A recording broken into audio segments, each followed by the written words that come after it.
말씀 같이 보겠습니다. 말씀은 사도행전 2장 37절부터 47절까지 말씀입니다. 사도행전 제2장. 그들이 이 말을 듣고 마음에 찔려 베드로와 다른 사도들에게 물어 이르되, 형제들아, 우리가 어찌할꼬? 너희가 회개하여 각각 예수 그리스도의 이름으로 세례를 받고 죄 사함을 받으라. 그리하면 성령의 선물을 받으리니 이 약속은 너희와 너희의 자녀와 모든 먼 데 사람 곧 주 우리 하나님이 얼마든지 부르시는 자들에게 하신 것이라. 또 여러 말로 확증하며 권하여 너희가 이 패역한 세대에서 구원을 받으라.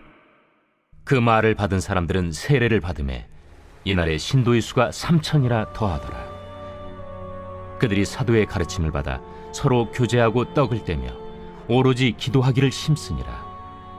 사람마다 두려워하는데 사도들로 말미암아 기사와 표적이 많이 나타나니 믿는 사람이 다 함께 있어 모든 물건을 서로 통용하고 또 재산과 소유를 팔아 각 사람의 필요를 따라 나눠주며 날마다 마음을 같이하여 성전에 모이기를 힘쓰고 집에서 떡을 떼며 기쁨과 순전한 마음으로 음식을 먹고 하나님을 찬미하며 또 온 백성에게 칭송을 받으니 주께서 구원받는 사람을 날마다 더하게 하시니라. 우리 같이 한번 인사할까요? 여러분, 지금까지 어떠셨습니까? 주님 안에서 좋았습니다. 지금은 어떠십니까? 주님 안에서 좋습니다. 앞으로 어떠실 것 같습니까? 주님 안에서 좋을 것입니다. 할렐루야. 우리 옆에 분과 같이 한번 인사할까요? 당신 있어서 감사합니다.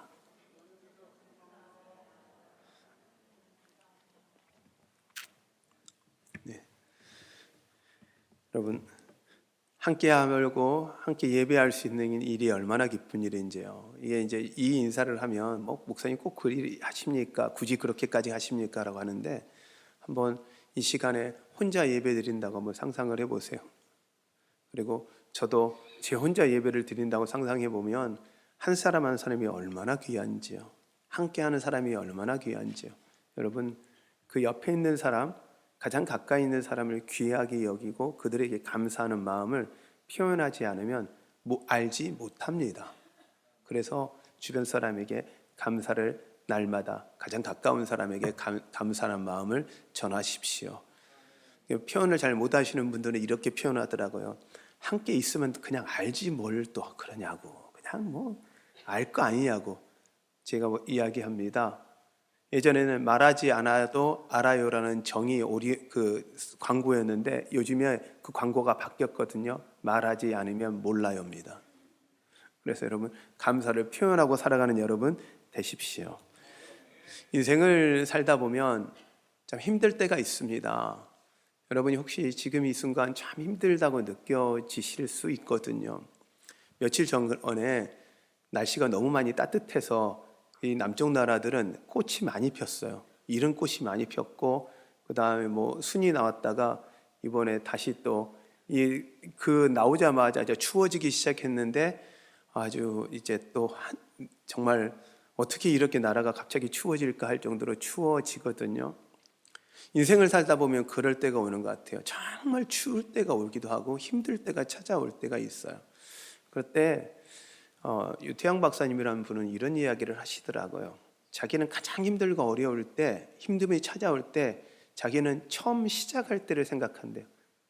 아무것도 없었고 도저히 희망이라는 거 존재하지 않았을 때 가장 힘든 시간과 생각해보고 그 시간과 지금 힘든 시기를 비교해 본대요. 그러면 지금 이 순간은 그때에 비하면 너무 감사하다고 이야기를 하더라고요. 그리고 이겨낼 수 있고, 그리고 그러면 지금 다시 시작할 수 있지, 이런 마음이 생긴다고 이야기를 하세요. 좀 우리도 그렇지 않을까 생각해요. 우리 원래 예전 대전중앙교회고 힐탑교회 성도들이 가끔 이제 저한테 이렇게 저렇게 지나치다가 보면 저한테 묻는 분이 있어요. 목사님, 그 겨울에 거기 참 추운데 지금 어떠세요? 라고 그래요. 근데 제가 그래요. 요즘에는 따뜻하다고. 밖에 추운데 지금 따뜻하죠? 네, 우리 여기 원래 예전에 우리 우리 성도님들도 예전에 성도님들도 계시는데 예전에는 여기 안에 있는 히터가 없고 전체 히터였기 때문에 한번 히터를 딱 켜고 설교할 때쯤 되면 끄거든요. 그때는요 설교할 때 은혜가 넘쳐야 되는데 추워요. 따뜻해야 되는데 추워요. 그리고 이 덥기도 하고 그리고 옆에 있는 창문들은 저희가 지금은 다 이렇게 방음 처리도 하고 이게 이중창을 해서 그 외부풍이 없는데 예전에 저 옆에 앉아 있으면 정말 머리가 시원해지는 느낌이 들 정도로 그렇게 했거든요. 자, 이전에 비하면 지금 좋아졌죠. 우리의 삶을 보더라도 어때요? 예전에 우리가 한 20, 30년 전을 생각해 보면 지금을 비교하면 정말 좋아졌어요. 근데도 우리는 어떻게 생각하냐면 지금 이 순간이 힘들면 하나님이 혹시 나를 향한 사랑을 거두셨나?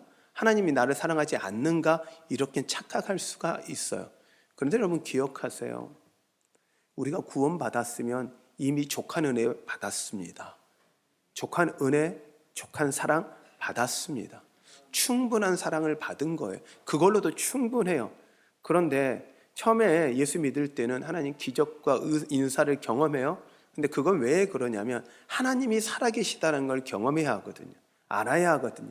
그 하나님 만나야 하거든요. 근데 그 만나고 난 다음에요 우리 가운데 어려움, 아픔 찾아올 수 있어요. 가끔은 기도에도 해결되지 않을 수도 있어요. 그럴 때는 왜 그렇게 하나님이 하시냐면 이 땅이 아니라 하늘나라 바라보라고. 이 땅이 다가 아니라는 걸 깨닫게 하고 하늘나라 보게 하는 거거든요. 여러분 그때도 감사하십시오. 그러면 여러분에게 찾아오는 고난, 아픔 모든 것이 하나님을 만나는 도구가 될 것입니다. 하나님의 은혜를 누리는 도구가 될 것입니다. 자, 여러분 힘드시다면 자, 이제부터 다시 시작하자고요. 이제 시작할 수 있습니다. 여러분 지금까지 지키셨으니 앞으로도 지키실 하나님을 믿고 시작하고 나아가는 여러분 되십시오. 저는 오늘 이 말씀을 준비하면서 오늘 성경에 나와 있는 이 오늘 읽은 본문은 하나님이 그 시작을 시작하는 모습이신데 그 시작 이전에 우리의 모습, 이 제자들의 모습을 좀 보셔야 해요. 제자들은 어떤 상황이었냐면요 10일 전이에요. 지금 오순절인데 사순절이니까 10일 전이에요. 10일 전 그리고 3일 전 그러면 또 13일 전만 해도 이들은 어떤 상황이었냐. 예수님이 자기들의 꿈과 희망 그리고 모든 걸 걸었어요. 자기 배도 걸고 자기 직업도 다 내려놓고 예수님을 쫓아간 거예요. 3년 반 동안. 예수님을 왕을 만들면 이 나라가 독립될 것이고 로마로부터 해방되어 진정한 이스라엘이 될 것이며 거기에 개국 공신같이 아니면 1등 공신같이 그들이 옆에서 오른팔 왼팔에서 그 자리를 차지할 것을 꿈을 꾸며 제자들이 예수님을 쫓았어요. 한번 생각해 보세요. 이야, 이제 예루살렘 입성했어요. 드디어 예수님이 왕이 된다. 야, 이제 됐다 하는 순간 이때 주님이 말씀하세요. 내가 거기 가면 난 죽을 거야. 십자가에 죽을 거야. 이들은요 이게 이해가 안 됐죠. 안 들려요. 왜요? 말이 안 되거든요. 예수님이 왕으로 오셨는데 왜 죽어? 자기들은 생각이 할 수가 없는 일이에요. 그런데 그들의 희망과 모든 걸 걸고 따라왔는데 갑자기 예수님이 돌아가십니다. 희망이 사라진 거예요. 절망인 거죠. 어떻게 해야 될지는 모르는 거예요. 왜요? 생각지도 못 해봤거든요. 예수님이 계속 말씀을 했어요. 그런데 들리지 않았어요. 그렇기 때문에 대비도 못했어요. 한순간에 예수님이 사라진 거예요. 그들이 할 수 있는 방법은요 예전의 모습으로 돌아가는 거예요. 그들이 살던 습관대로 돌아가는 거예요. 왜? 방법이 없잖아요. 그래서 자기들의 거처 가운데 머뭅니다. 자기들의 예전의 삶의 방식으로 돌아가 머뭅니다. 그때 예수님이 찾아오십니다. 부활하신 예수님이 찾아오십니다. 그리고 그 예수님이 그들에게 말씀합니다. 이제 너희와 항상 함께하리라 말씀하시면서 뭐라고 하시냐면 자기는 천국 가신대요. 그리고 성령님이 오실 거래요. 아직 성령을 경험해보지 않은 제자들이에요. 하나님의 영으로 충만해보지 않은 제자예요. 한 번도 경험하지 않는 새로운 일을 시작하실 거래요. 그러자 제자들 안에 그들은 이제 부활하신 예수님을 만났으니 그들이 할 수 있는 단 하나의 방법, 오로지 기도하는 것. 성령님을 기다리는 것밖에, 그 약속을 믿고 기다리는 것밖에 할 수 없었습니다. 자기들이 생각했던 희망은 깨졌습니다. 절망이 됐습니다. 그러나 그 절망 가운데 진짜 하나님의 희망이 그들에게 찾아오고 그 희망을 위해 기도를 시작합니다. 그때 그들에게 성령 충만이 임합니다. 성령 충만이 임합니다. 할렐루야. 그들이 방언을 시작하고요, 그들 안에 말씀이 선포되어지고, 그리고 한 사람 한 사람 가운데 불꽃같이 임하여서 120명 가운데 성령이 임하는데, 그것을 본 많은 사람들이 의아해합니다. 그리고 베드로의 한 번의 설교에 3,000명이 변화되어 그들이 돌아옵니다. 그리고 날마다 구원받은 백성들이 늘어나니 한순간에 대형 교회로 커집니다. 놀라운 일이 벌어지는 상황이죠. 그리고 그들이요, 이전까지 자신들이 갖고 있던 목표가 완전히 바뀝니다. 그들은 예수님 오른편 왼편에서 공신으로서 힘을 갖고 싶었지만, 이들은 이제는 예수 그리스도와 동일하게 죽기로 결정합니다. 살고 힘갖자고 결정했던 그들이 이제 제자들이 죽기로 결정합니다. 죽음을 결정합니다. 그리고 예수님을 따르기로 결정합니다. 그들이 진짜 하나님의 뜻과 목적을 알게 됩니다. 그들의 삶을 그것으로 바꾸며 그들의 삶의 태도를 완전히 바꿉니다. 하나님의 새로운 시작, 초대교회의 이 시작이 바로 오늘 읽은 성경의 본문의 사건입니다. 여러분에게 우리 한사랑교회 가운데 이런 일이 일어나기를 축원합니다. 저는 확실히 선포할 수 있습니다. 하나님은 살아계십니다. 그리고 여러분을 사랑하십니다. 이건 변치 않습니다. 우리의 생각과 우리의 마음이 흔들릴 뿐이지, 우리의 믿음이 흔들릴 뿐이지, 하나님이 여러분을 향한 사랑은 결코 변치 않음을 여러분 믿으시길 바랍니다.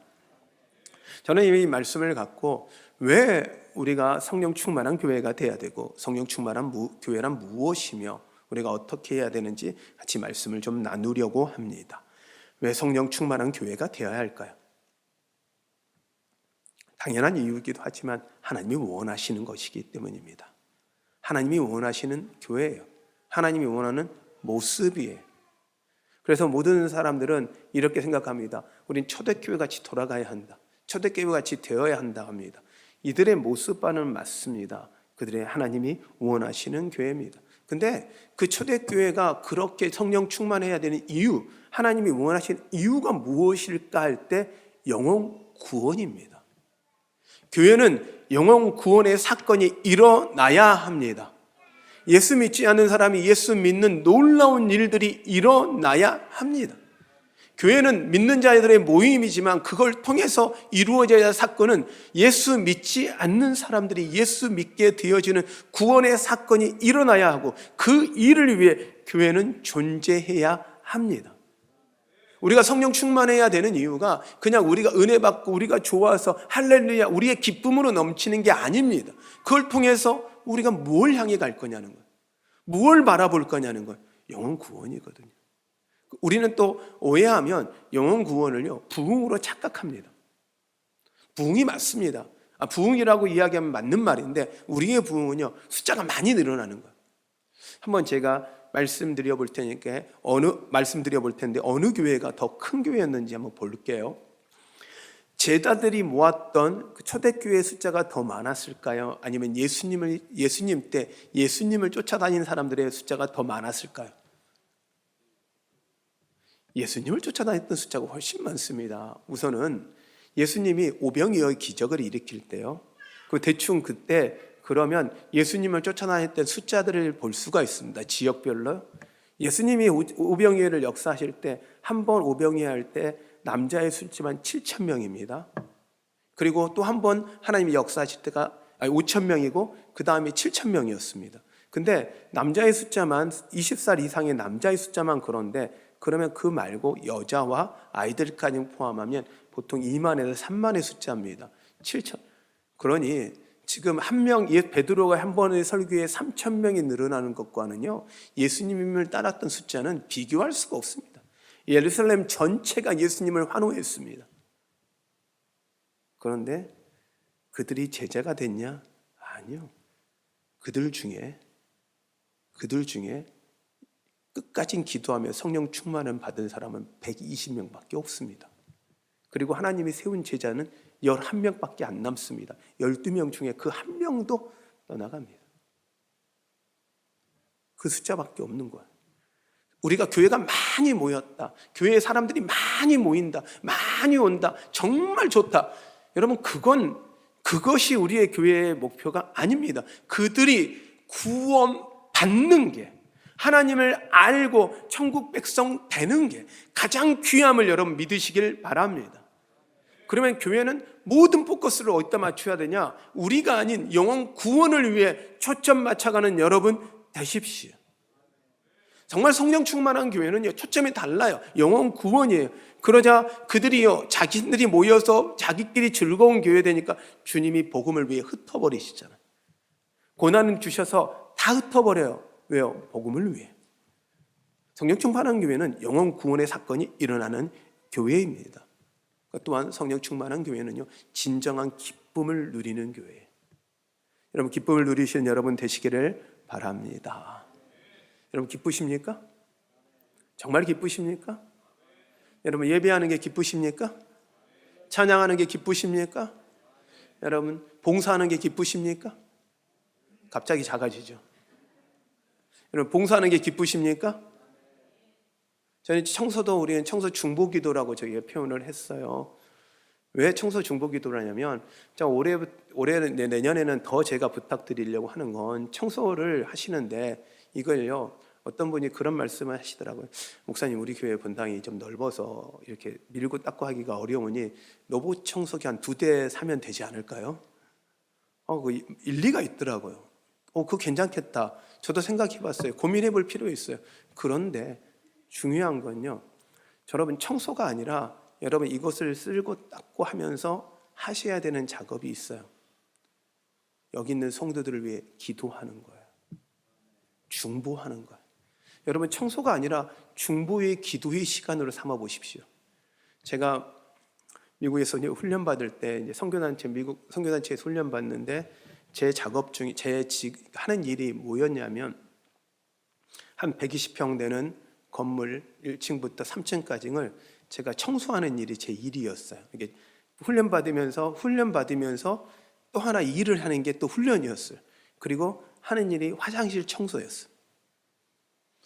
이게 죄송한데 저희 그쪽 미국 친구들은 굵기가 다릅니다. 죄송한 표현입니다. 자주 막혀요. 그걸 뚫는 게 보통 일이 어려운 게 아니에요. 처음에 청소하는 것도 되게 힘이 들었어요. 백큐머를 다 하고 모든 게 대부분 다 카페트이기 때문에 그 3층 땅을 백큐머를 다, 그러니까 그 진공청소기로 청소를 다 하고 책상 닦고 이렇게 합니다. 처음에는요, 이게 그냥 일이었어요. 그런데요, 하나님이 저한테 감동을 주더라고요. 그걸 하면서 한 명 한 명의 책상들, 그리고 예배드리는 공간들을 제가 청소하는데요, 기도가 되기 시작하는 거예요. 그 공간 가운데 하나님이 임하시고 이곳에 있는 사람들이 은혜 받기를 기도하고, 그 사역하고 있는 그 책상을 닦아주면서 그들을 위해 중보하는데요, 제 안에 너무너무 감사하는 거예요. 그리고 화장실 청소하는데 그 화장실 청소하면서 제 안에 기쁨이 일어나는 거예요. 아, 그렇구나. 무슨 일 때문에 기쁜 게 아니라 내가 하는 것 가운데 그곳에 주님과 함께하면 기쁨이 넘치는 거예요. 여러분, 그래서 저희 교회의 봉사는요, 중보기도예요. 할렐루야? 이건 아멘을 봉사라니까 아멘이 작아져가지고 안 되겠어요. 이건 중보기도입니다. 할렐루야? 우리 여러분 이 트리가 멋있죠? 새로 구입했어요. 새로 구입한 거 봐도 새 거 같죠?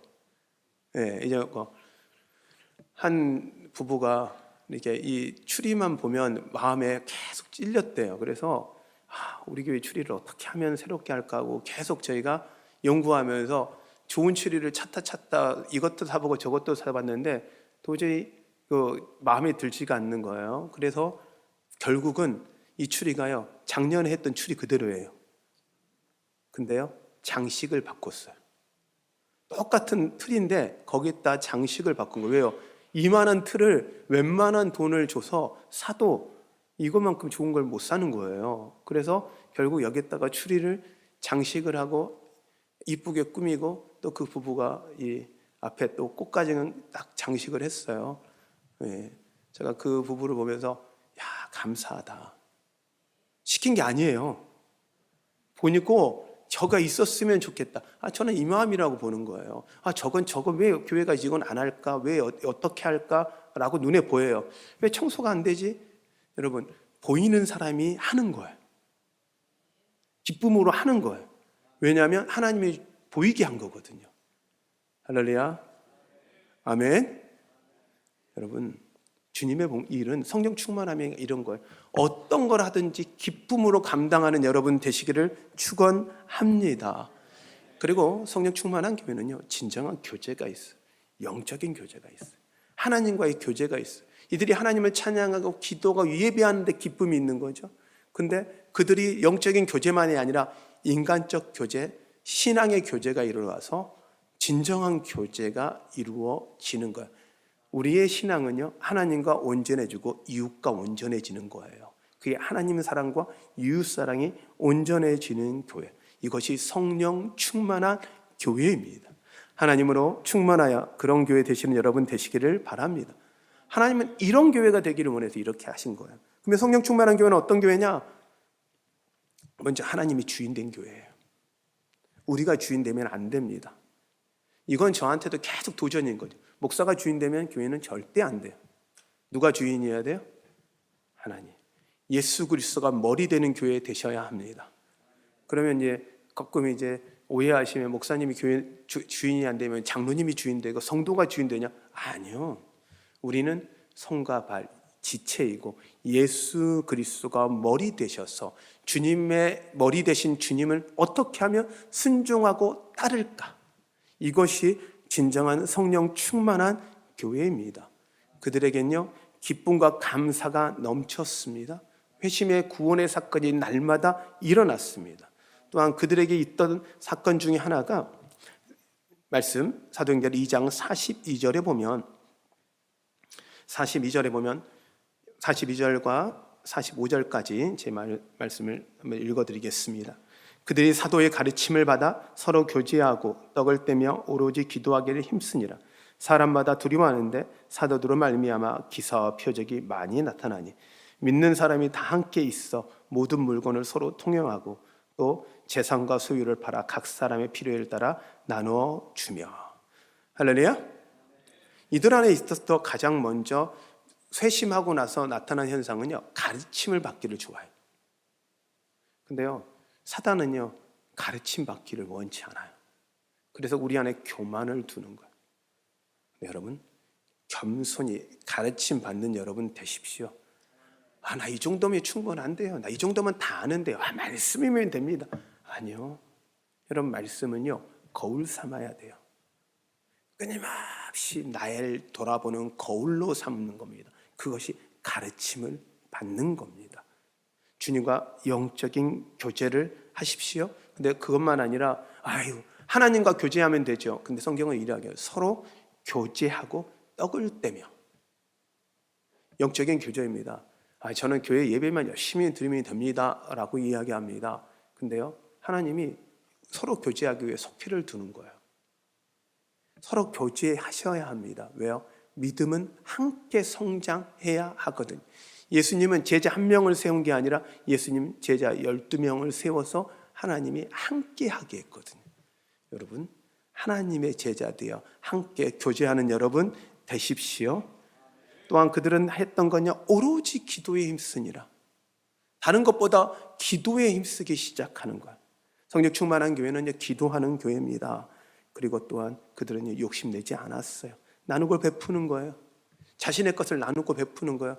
그게 가능한 이유, 하늘나라의 것을, 위의 것을 맛봤고 위의 것을 찾고 생각하니 그게 가능했습니다. 그리고 날마다 성전에 모이기를 힘썼습니다. 그리고 하나님을 찬송하고 온 사람에게 친송받는 사람들이 됐습니다. 이게 성경에 나와 있는 성령 충만한 교회, 오늘 읽은 본문의 내용이죠. 그러면 우리가 어떻게 해야 할까요? 중요한 건 우리가 이제 이 말씀을 알았어요. 알고 끝난 건 아는 게 아니거든요. 믿는 게 아니거든요. 믿는다면 그 다음부터 뭐예요? 그렇게 살아내는 거잖아요. 그래서 말씀을 들으셨으면 우리가 함께 살아가야 하는 거예요. 모든 성도들은요, 성령 충만한 교회 다니고 싶고 그런 교회를 원합니다. 여러분도 그러시죠? 여러분도 그러시죠? 여러분 성령 충만한 교회 원하시죠? 근데요, 우리가요, 성령 충만한 교회는 우리가 만들어가는 건데 누군가 만들어주기를 바라는 거예요. 아이, 성령 충만한 교회 가고 싶어. 맞아요. 성령 충만한 교회 가고 싶죠. 그런데요, 우리가 성령 충만한 교회를 만들지 않으면 내가 어느 곳에 가도 그것은 성령 충만한 교회가 안 됩니다. 여러분, 성령 충만한 것은 내가 충만해야 하거든요. 모든 공간에 있다 그래서 예수님과 함께 있는 12제자를 생각해 보세요. 12명이 같이 다녔어요. 가룟 유다도요, 예수님의 말씀 똑같이 들었어요. 기적 똑같이 봤어요. 그런데도 불구하고 배신하고 예수님을 팔잖아요. 그러니 여러분, 성령 충만한 공간에 있는 게 중요한 게 아니라 내가 성령 충만해야 하는 거예요. 성령 충만한 교회 가운데 그곳이 성령 충만하게 되게 하려면 내가 성령 충만한 사람 되어야 합니다. 누군가 만들어주기를 바라지 마십시오. 여러분이 기쁨과 감사가 넘치는 성령 충만한 교회 만드십시오. 우리 교회가 사랑이 넘치는 교회 되려면 어떻게 해야 할까요? 기다리는 거죠. 어디 누가 사랑을 잘하나 보자 하고 기다리면 돼요? 안 돼요. 인사 잘하고 서로 기뻐하고 즐거워하는 교회 되려면 어떻게 해야 돼요? 서로 더 기뻐해야 돼요. 제가 이제 예배 시간에 서로 인사를 많이 시켜요. 어떤 성도님이 그러더라고요. 왜 자꾸만 말씀만 들으면 되지 인사를 시키냐. 그런데 오늘 성경에 나와 있어요. 교제하라는 거잖아요. 하나님을 예배하는 것만 아니라 교제하는 거잖아요. 옆에 분에게 이렇게 또 한 번 인사해요. 고맙습니다. 할렐루야. 여러분, 누군가와 해주기를 기다리시면 안 돼요. 누군가 해주겠지라고 하는 게 아니라 내가 먼저 인사하고 내가 먼저 기쁨을 전하는 여러분 되십시오. 우리 할 일을 하는 거예요. 성령 충만한 교회는 성령 충만함으로 주님 앞에 순종함으로 우리가 감당할 일을 하는 교회가 성령 충만한 교회입니다. 그래서는 우리 성령 충만한 교회를 성경은 오늘 이야기합니다. 오로지 기도에 힘쓴다. 저는 이 말씀을 보면서 우리 교회가 내 개인적으로, 여러분의 개인적으로, 나라는 존재의 개인적으로 교회를 떠나서 여러분 개인이 하나님 앞에 온 한 해를 마무리하고 새 해를 준비하면서 뭘 해야 될까? 어떤 게 하는 게 좋을까? 저는 이제 결심하고 기도하고 준비하면서 한 2주간은 우리 특별 기도를 합시다라고 하려니 2주 동안 매우 춥네요. 많이 추워요. 지난주만 같았어도 그냥 어느 시간대에 오셔서 성전에 기도하시면 됩니다 하려고 그랬더니 이제 이게 쉬운 일이 아니에요. 그런데도 해야 할 것 같아요. 여러분, 새벽에 나와 기도하십시오. 그게 어려우신 분들은 여러분의 가정 어느 곳이든지 하루에 1시간씩 기도합시다. 우리 작정하고 기도합시다. 우리 교회를 위해서, 여러분을 위해서 우리 하루에 1시간씩 2주 동안 기도해 봅시다. 하나님이 어떻게 일하실지 기도합시다. 예수님의 제자들도 10일 동안 기도했어요. 오로지 기도에 힘썼어요. 그랬더니 하나님이 일하시잖아요. 우리 하나님이 일하시는 걸 경험하는 여러분 되십시오. 할렐루야. 그리고 욕심내지 마시고요. 나누고 베풀라는 거예요. 위의 것을 찾고 위의 것을 생각하라는 거예요. 저희 교회가 한 해를 돌아보면서 제가 참 감사한 게 교회가 형편이, 우리 교인들이 다들 이 코로나 이후에 경기가 워낙 안 좋으니까 교회 형편도 넉넉하지 않거든요. 그런데 감사한 건 이번 이 12해 동안 선교비를 한 번도 빠지지 않고 보낼 수 있었습니다. 은혜예요, 여러분. 우리가 선교하는 교회들에게 우리가 한 번도 빠지지 않고 보낼 수 있었다? 이건 은혜예요. 그냥 이게 은혜예요. 할렐루야. 우리가 살았습니다가 아니라 나누고 베푸는 일을 했는데도 불구하고 우리가 살았다는 건 은혜인 거죠. 그리고 또 저희 교회가 이제 월요일 지나 화요일 날 또 대전의 서지방에 있는 그 작은 교회들이죠. 우리는 비전교회라고 불러요. 그 비전교회들을 불러서 한 10교회가 와서 그분들의 그 목사님들에게 식사 대접하고 그분들을 위로하고 힘주는 시간들을 또 가져요. 그 일을 저희가 매년 한두 번씩 했는데 올해 연말에 또 한 번 시간을 갖는데요. 이럴 수 있다는 게 은혜인 것 같아요. 여러분 함께 기도해 주십시오. 이 일을 위해서 여러분의 마음에 감동 오신 분들은 헌신하시고 그 일을 감당을 같이 하셔도 좋아요. 여러분 마음에 우리 교회가 이렇게 하는 건 교회의 차원이에요. 근데요, 이걸 교회 차원이 아니라 여러분 개인으로도 이 추운 이 기간에 한번 여러분 주변 사람을 돌아보세요.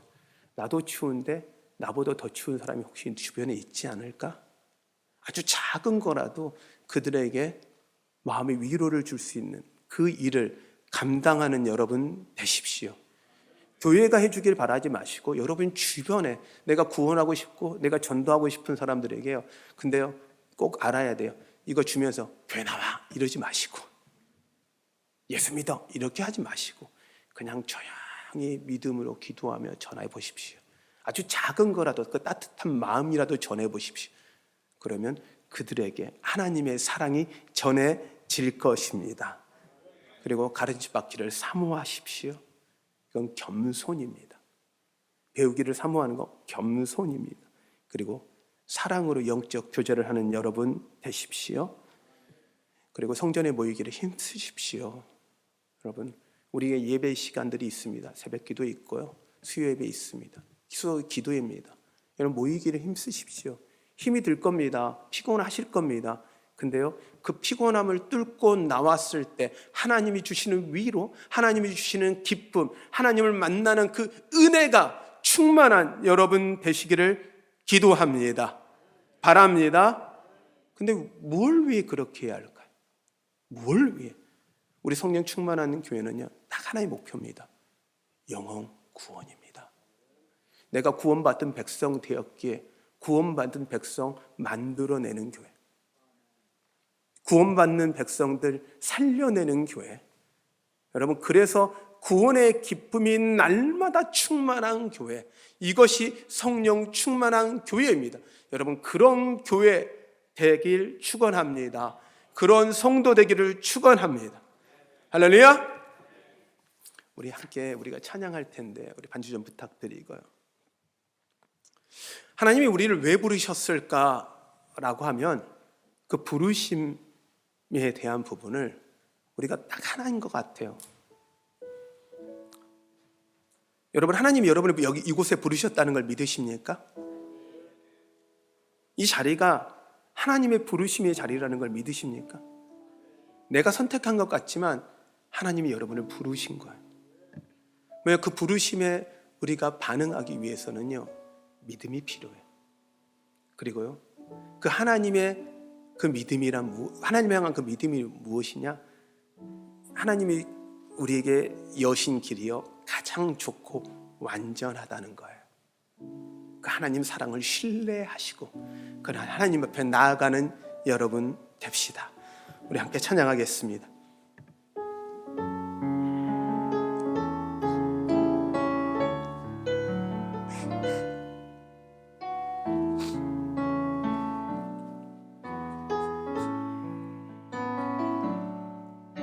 하나님의 부르심에는 후회하심이 없네.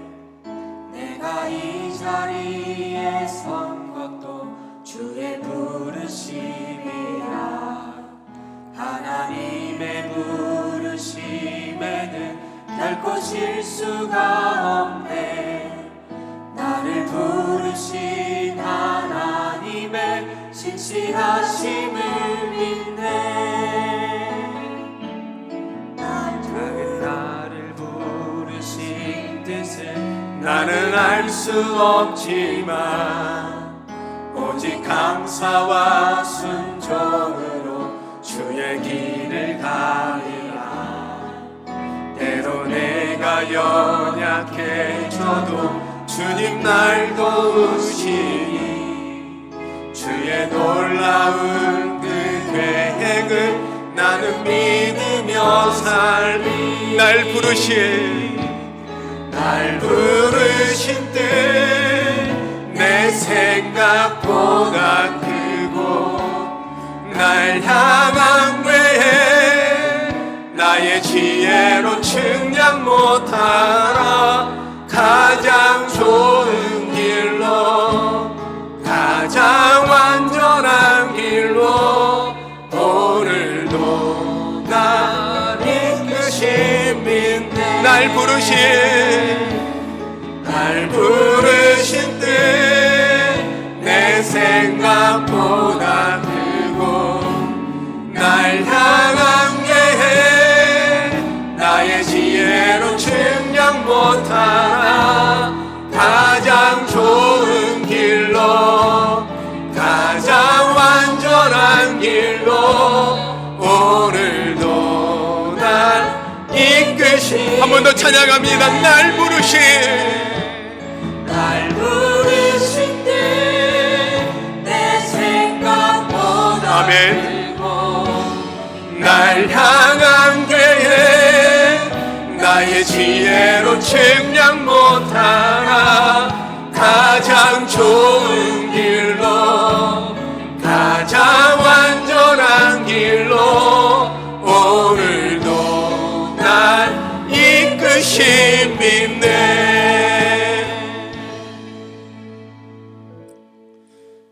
여러분을 향한 그 마음요, 여러분의 인생에 대해 여러분이 고민하는 것보다요 하나님이 더 생각하십니다. 내 인생이 잘 되고 잘 되길 원하며 기도하는 그 기도 제목보다, 여러분 그 크기보다 하나님의 여러분을 향한 사랑이 크기가 더 큽니다. 하나님이 여러분을 향한 지혜, 우리는 알 수가 없습니다. 근데 우리가 믿는 건요, 하나님이 우리에게 베푸신 그 길이 나의 가장 좋은 길이고 완전한 길이라고 믿는 겁니다. 여러분 지금 힘이 드실 수 있습니다. 어려우실 수 있습니다. 길이 보이지 않을 수 있습니다. 근데 할 수 있는 것 단 하나예요. 하나님 믿고 갑시다. 그분이 여러분을 사랑하시기에 여러분에게 가장 좋은 길을 주시길 믿기에 그분 붙잡읍시다. 그러면 그분이 여러분들에게 가장 좋은 길로 이끄실 것입니다. 우리 하나님 앞에 우리 기도하며 나아가겠습니다. 기도하겠습니다.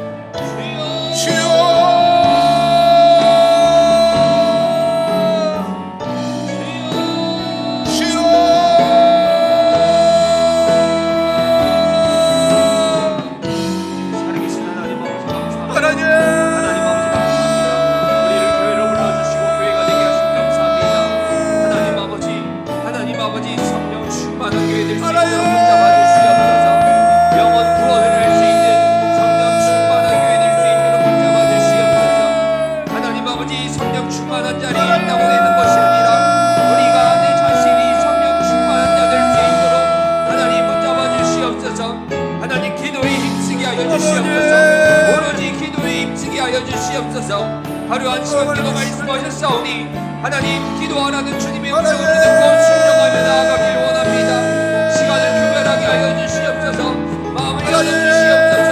행하게 하여 주시옵소서. 하나님 아버지 주님께서 행하게 하신 것을 기대합니다. 주님 도와주시옵소서. 주님 도와주시옵소서. 주님 도와주시옵소서. 주님 도와주시옵소서. 하나님 아버지 붙잡아 주시옵소서. 성령 하나님 이기실 것을 기대합니다. 하나님 붙잡아 주시옵소서. 날 부르신 때 내 생각보다 크고 날 향한 게 나의 지혜로 측량 못하나. 가장 좋은 길로 가장 완전한 길로 나를 이끄신 믿네. 하나님, 우리를 향한 하나님의 계획, 나의 지혜로는 측량할 수 없으나 믿습니다.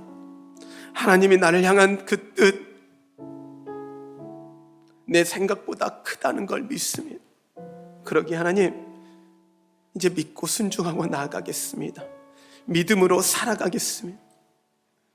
가장 좋은 길로, 가장 완전한 길로 오늘도 이끌어 주옵소서. 우리 성도들 한 명 한 명 붙들어 주십시오. 순간순간 하나님 붙잡지 않고는 살 수 없습니다. 날마다 그 생각 가운데, 마음 가운데, 환경 가운데 두려움과 염려로, 근심으로 무너집니다. 주님, 그 의로운 오른손으로 한 명 한 명 붙잡아 주시고 꼭 껴안아 주시옵소서. 하나님의 사랑을, 하나님의 함께 하심을 느끼게 하시옵소서. 주님, 지키시옵소서. 예수님의 이름으로 기도하였습니다.